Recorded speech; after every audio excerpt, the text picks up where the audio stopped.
My name is Liam Miller, and I'm just a regular junior at NYU.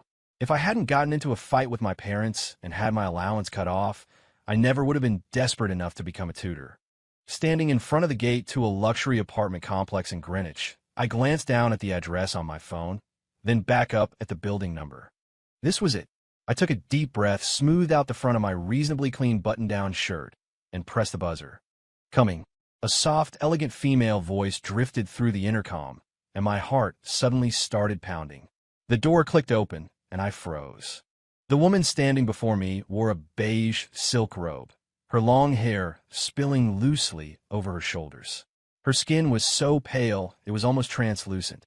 She looked to be in her early 30s, with a hint of languor in her eyes that gave her an indescribable allure. "You must be Mr. Miller," she said with a slight smile. "I'm Sophia Hayes, Chloe's mother." It took me a second to snap out of it. "Yes, Miss Hayes. Istamara. Please come in," she said, stepping aside. "Chloe's waiting for you in the study." I followed her into the living room, a faint scent of jasmine hanging in the air. The hem of her robe swayed with each step, revealing a glimpse of a slender ankle. I quickly looked away, my eyes landing on the lavish decor. A massive abstract painting I didn't recognize hung on one wall, and a striking modern sculpture sat on the coffee table. "You look very young, Mr. Miller," she remarked suddenly. "I'm a student at NYU," I said, feeling a little awkward. "That explains it." She turned, her gaze lingering on my face for a moment. "Chloe's math grades have been slipping badly. I'm hoping you can help her." I nodded and followed her into the study. A girl with her hair in a ponytail was hunched over a desk, scrolling through her phone. She looked up as we entered. "Chloe, this is Mr. Miller," Sophia said. The girl rolled her eyes. "Another one." I managed a tight smile and sat down at the desk. Sophia quietly closed the door, but not before giving me one last look. It was a look that made my heart skip a beat. The session did not go well. Chloe was clearly bored by algebra and kept sneaking glances at her phone. I was trying to figure out how to get her engaged when we heard a dull thud from the other room, like something heavy had fallen.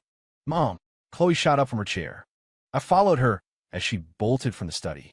We found Sophia collapsed on the living room floor, her face shockingly pale.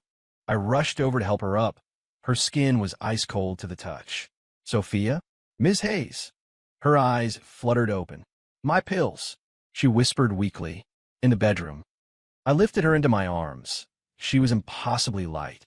Following Chloe's directions, I hurried into the master bedroom. The room was huge, but the decor felt cold and impersonal. On the nightstand was a prescription bottle. I glanced at the label, medication for a heart condition. After I gave her the pill, I sat by the bed, watching her. Her breathing gradually even out, and some color returned to her cheeks. A sliver of sunlight pushed through the curtains, illuminating the delicate lines around her eyes. I realized then that they didn't diminish her beauty in the slightest. "Thank you," she said softly. I shook my head. "Are you always here alone with Chloe?" A shadow passed over her eyes. "Yes, ever since her father." She trailed off and closed her eyes. I took the hint and didn't press further, quietly leaving the room. Back in the study, Chloe was staring blankly at the wall. I walked over and saw a photograph tucked under a textbook. It was of a man in a sharp suit with his arm around Sophia, who was holding an infant Chloe. "Is that your dad?" I asked gently. Chloe snatched the photo away. "None of your business." I saw her eyes were red. In that moment, I understood. This picture-perfect family was hiding some deep, unspoken pain. After that day, I started coming 3 times a week. Every time, Sophia would be wearing some different kind of loungewear, sometimes a silk nightgown, other times a loose cashmere sweater. She always looked effortlessly elegant. Chloe's grades slowly began to improve, but I found myself more focused on Sophia. She seemed to live in complete isolation. Aside from dropping off and picking up Chloe from school, she barely left the apartment. They never had any visitors. One afternoon, I arrived to the sound of shouting from inside. "I told you, I'm not going." It was Chloe. "He's not my father." Chloe screamed. "He'd abandoned us." I stood awkwardly in the hallway, unsure whether to enter or leave. The door suddenly swung open. Sophia stood there, her eyes puffy and red. She forced a smile when she saw me. "Mr. Miller, you're here." I followed her inside. Chloe had already stormed back to her room and slammed the door.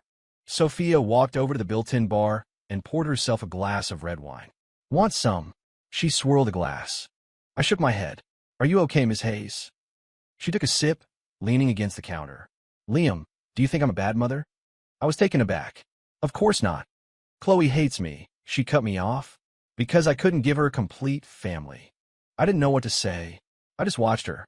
Her long eyelashes cast shadows beneath her eyes.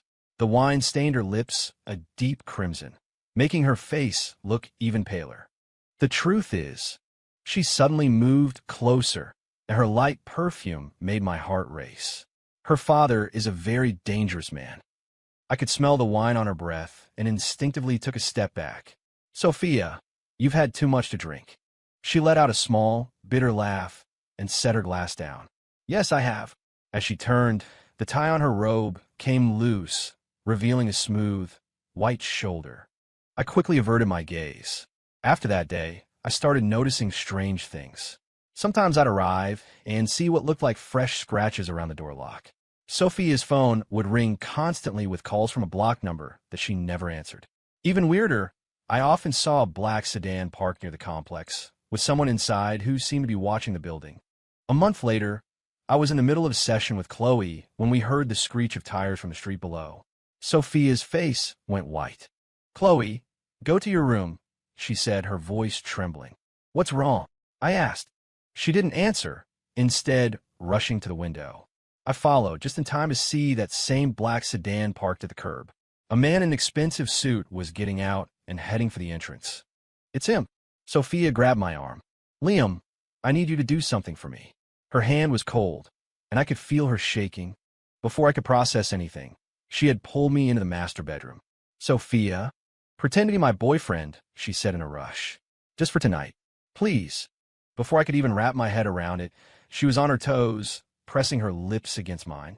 Her lips were soft and tasted faintly of sweet red wine. I stood there, completely rigid, my mind a total blank. The sharp buzz of the intercom finally broke the spell, and she pulled away. Remember, she whispered, you're my boyfriend. We've been dating for 3 months. I nodded mechanically, watching as she straightened her robe, took a deep breath, and went to answer the door. The man standing in the hallway looked exactly like the man in the photograph, only older, more severe. He wore a perfectly tailored suit and held a bouquet of roses. Sophia, he said, his voice a low, smooth baritone. It's been a while. Sophia stood her ground, blocking the doorway. What are you doing here? I came to see you and my daughter. His eyes drifted past her and landed on me. And who is this? My boyfriend, Liam, Sophia said. The man narrowed his eyes, sizing me up in a way that made my skin crawl. He extended a hand. A pleasure. I'm Marcus Thorne, Sophia's ex-husband. I shook his hand and felt his grip tighten, a clear show of force. Sophia suddenly looped her arm through mine. Marcus, if there's nothing else. Aren't you going to invite me in? He interrupted. I came all the way from London. Sophia hesitated, then finally stepped aside. Marcus strode into the apartment like he owned the place, his gaze sweeping over the artwork and expensive furniture. Looks like you're doing well for yourself, he said. Sophia's hand tightened on my arm. What do you really want? Marcus sat down on the sofa. Like I said, I came to see you both. His eyes turned cold. And to remind you that you'd better think very carefully before our court date next month. I felt Sophia's hand tremble. Just then, Chloe burst out of her room. Get out. We don't want you here. Marcus stood and walked toward her. I instinctively stepped in front of him. Mr. Thorne, I think you should leave. He stared at me for a few seconds, then a slow, cruel smile spread across his face. Interesting. He turned back to Sophia. It seems you found yourself quite the knight in shining armor.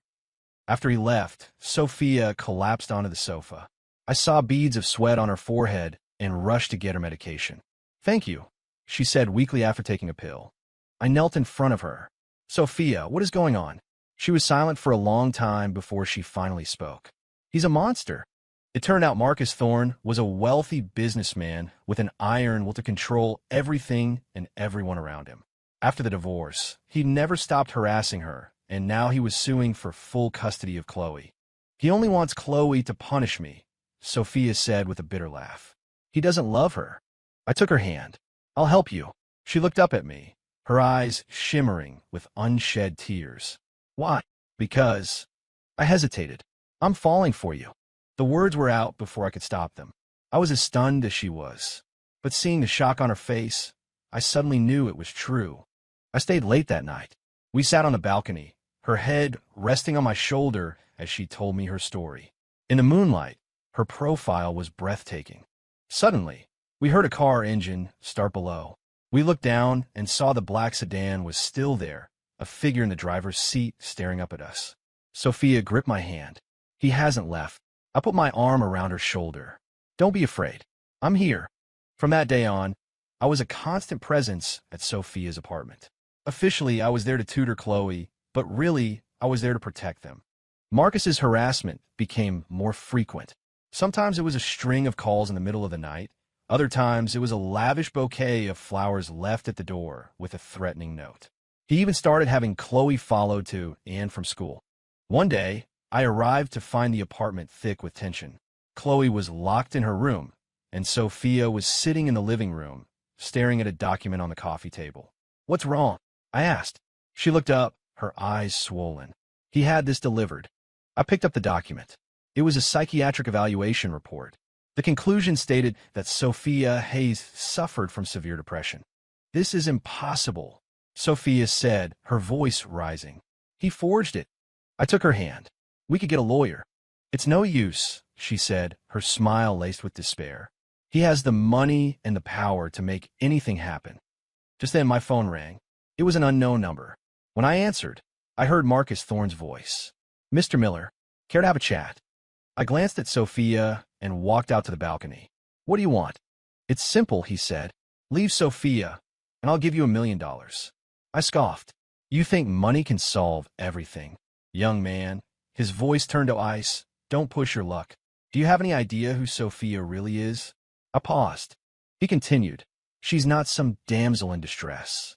10 years ago, she was the main attraction at an exclusive VIP club in the city. I hung up, my heart pounding in my chest. When I went back inside, Sophia was watching me with worried eyes. Who was that? Wrong number, I lied, forcing a smile. I couldn't sleep that night. Marcus's words echoed in my head. The next day, on a morbid impulse, I went to the NYU library and started digging through the microfiche archives of old tabloids. Suddenly, my hand stopped. On the entertainment page of a 10-year-old newspaper, I saw a photo. The woman in the picture wore a revealing dress and heavy makeup, but her eyes, they were undeniably Sophia's.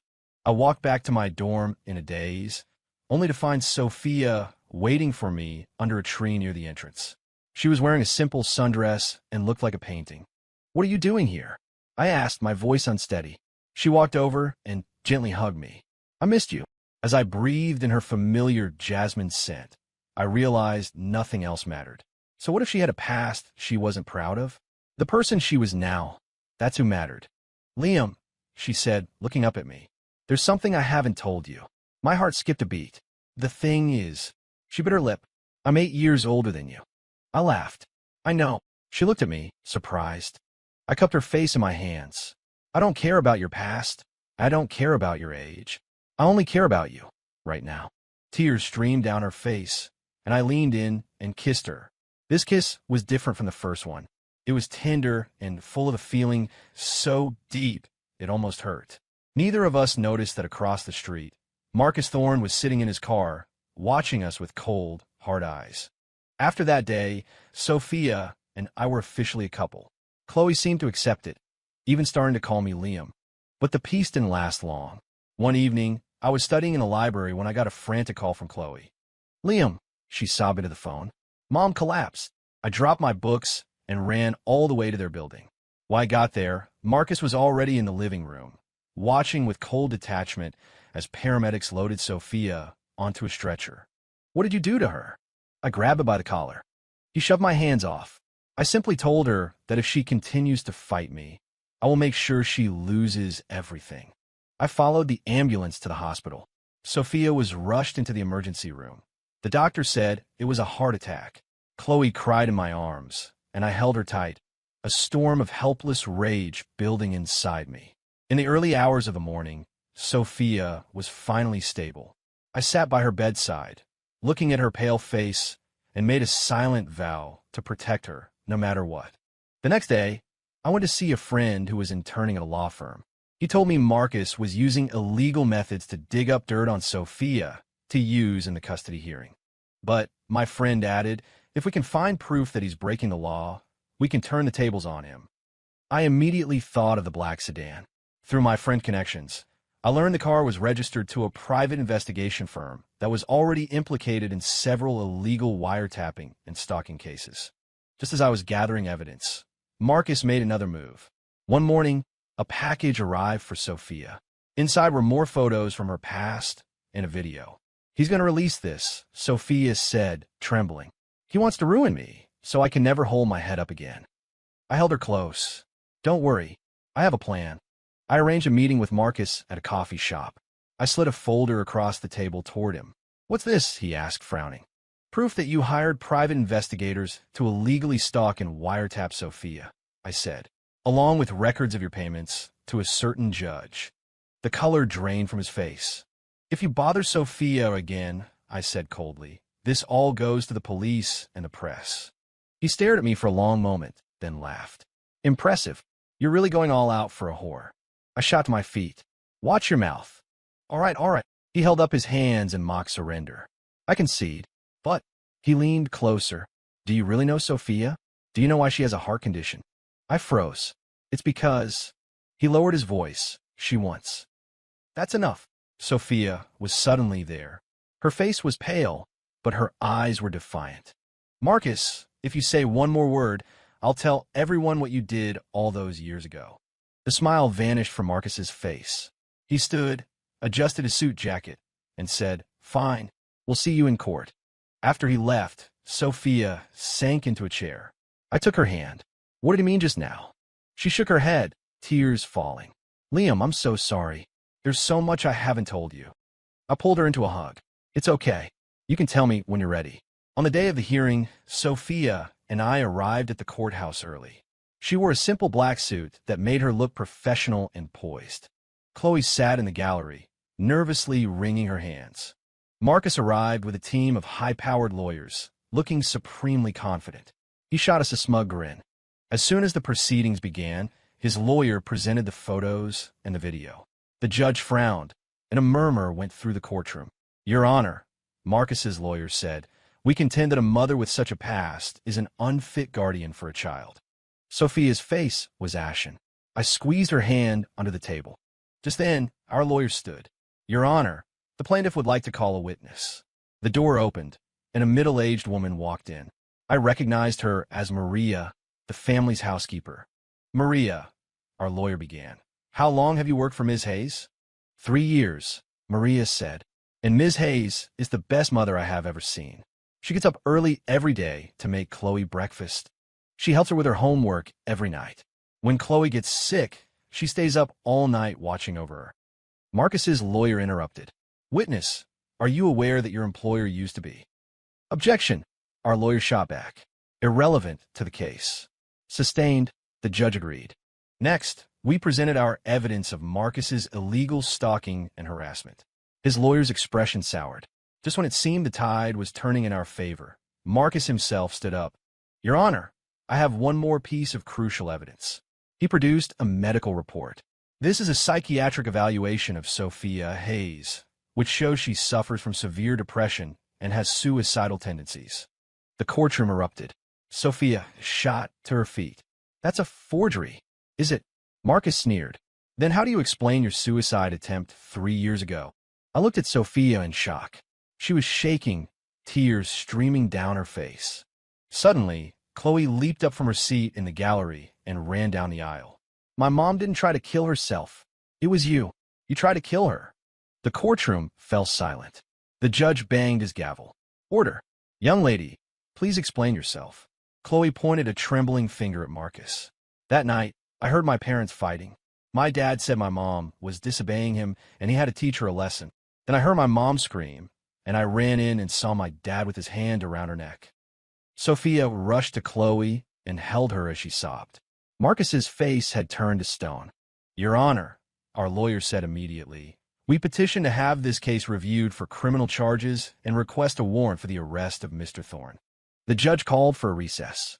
As Marcus was led away by two bailiffs for questioning, Sophia was granted temporary, full custody of Chloe.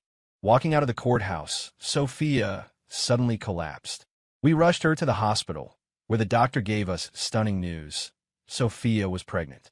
"It's our baby," I said, taking her hand, my voice thick with emotion. She smiled weakly. "Liam, there's something I have to tell you." Her heart condition, she explained, was a lasting injury from the domestic abuse. The so-called suicide attempt was the night Marcus had nearly strangled her to death. "I'm sorry," she wept, "for hiding it from you." I gently wiped away her tears. "I'm the one who should be sorry. I'm sorry I didn't meet you sooner, so I could have protected you." 6 months later, Sophia and I had a small wedding. Chloe was the flower girl, and Maria was our witness. Sophia wore a simple white dress and looked more beautiful than I had ever seen her. After the wedding, we moved to a small house in the suburbs. It was nothing like the Greenwich apartment, but it was filled with warmth. Sophia's health stabilized, and her doctor confirmed she could carry the baby to term with proper rest. Marcus's case concluded. He was convicted of aggravated assault, illegal surveillance, and several other charges, and was sentenced to prison. Sophia was finally free. One evening, we were sitting on the porch, watching the stars. Sophia leaned against my shoulder, her pregnant belly prominent. "Liam," she whispered, "thank you." I kissed the top of her head. "For what?" "For making me believe that there's still real love in the world." She looked up at me, her eyes glistening. "You know, before I met you, I had given up on ever finding it." I took her hand. "Me too. Before I met you, I never thought I would fall in love with a woman 8 years older than me." She smiled.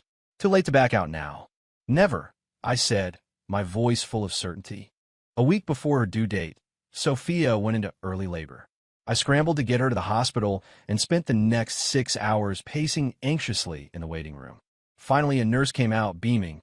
"Congratulations, it's a healthy baby boy." I rushed into the room to find Sophia lying exhausted in bed, holding a tiny, bundled life. A look of pure bliss was on her face. It was the most beautiful thing I had ever seen. "He looks like you," she said. I carefully took our son into my arms, tears blurring my vision.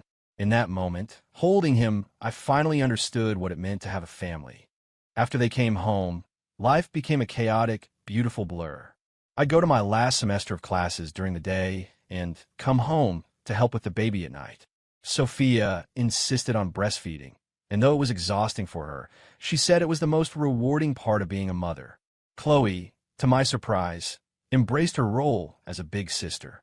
She was always helping change diapers or rock her new half-brother to sleep. A year later, I graduated and landed a good job. Sophia's health was back to normal, and she started doing some freelance translation work from home. On our son Leo's first birthday, we threw a small party. Maria, my friend from the law firm, and a few of her new neighbors all came.